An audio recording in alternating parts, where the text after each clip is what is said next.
Gold hub తాకట్టులో ఉన్న బంగారాన్ని విడిపించి కొనబడును. అదే రోజు ఆన్లైన్ ధరకు కొని డబ్బులు ఇవ్వబడును. నమస్తే, వెల్కమ్ టు మనం టీవీ. నేను మీ ప్రియాంకారావు. నియంత కిమ్ కు షాక్ తగిలింది. ఆయన్ను కీర్తిస్తూ పాడిన పాటకు మంగళం చెప్పారు. జాతీయ భద్రతా చట్టంతో చెక్ పెట్టారు. ఈ సంఘటన దక్షిణ కొరియాలో చోటు చేసుకుంది. అసలేం జరిగింది?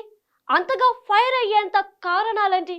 ప్రభావం చూపే కంటెంట్ ను ఎలా కట్టడి చేశారో తెలుసుకుందాం. ఉత్తర కొరియాలో తిరుగులేని నాయకుడు కిమ్ జాంగ్ ఉన్. ఆయన చెప్పిందే వేదం, చేసిందే శాసనం. ఎదిరించిన వారు మట్టిలో కలిసిపోవాల్సిందే. నియంత పాలనకు కిమ్ ఉదాహరణ అని చెప్పొచ్చు. కిమ్ రాసలీలలు కూడా ఓ రేంజ్ లో ఉంటాయి.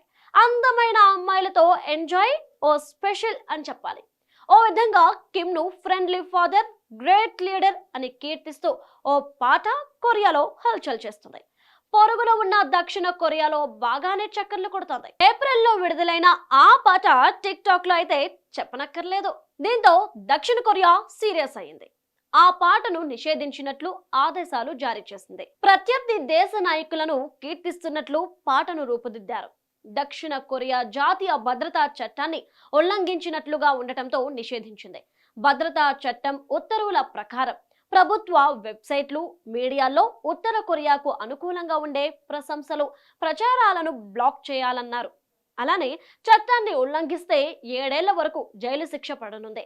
ఈ పాటను బ్యాన్ చేస్తున్నట్లు దక్షిణ కొరియా కమ్యూనికేషన్స్ స్టాండర్డ్స్ కమిషన్ ప్రకటించింది. దక్షిణ కొరియా మానసిక యుద్ధంతో ముడిపడి ఉన్న సాధారణ కంటెంట్ గా చెప్పారు. టిక్ టాక్ వంటి యాప్ల ద్వారా బయటి ప్రపంచంతో కనెక్ట్ అవ్వడానికి నిర్వహించబడే ఛానల్లో పోస్ట్ చేయడాన్ని తీవ్రంగా పరిగణించారు. ప్రధానంగా కిమ్ ను ఏకపక్షంగా ఆరాధించడం, కీర్తించడంపై దక్షిణ కొరియా దృష్టి పెట్టింది. అందుకే దేశంలో నిషేధం విధించినట్లు తెలిపింది. అయితే ఈ పాటను అందుబాటులో ఉంచాలని కొంతమంది దక్షిణ కొరియా ప్రజలు కోరుతున్నారు. కిమ్ వీడియోను ఎడిట్ చేసి జోక్గా, వ్యంగ్యంగా ఓ రేంజ్ లో ఆడుకుంటున్నారు.